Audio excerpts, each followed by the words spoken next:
Hi friends, అందరైతే అన్నం తిన్నరా? మేమైతే తోటలో తింటున్నాం. మా చిట్టమ్మ కూడా చికెన్ కూర తింటుంది. చిట్టమ్మ బాగుందా? చెప్పు మమ్మీ.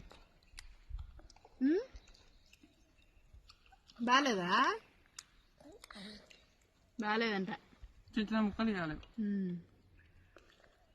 మీరందరు తిన్నారా? మాదైతే ఈరోజు చికెన్ అన్నమాట. పెరుగు కూడా తెచ్చుకున్నాం. పెరుగు అయితే నైట్ తోడు పెట్టినా. మరి ఈరోజు మీదేం కర్రీ? అబ్బో హాయ్ చెప్తుంది చిట్టమ్మ. చిట్టమ్మని చూపి డాడీ. హాయ్ హాయ్ హాయ్ చెప్పు. చిట్టమ్మ కోసం మా చినుకు వచ్చిండు ఈరోజు. ఎవరి కోసం వచ్చినావు? చెట్టు కోసం.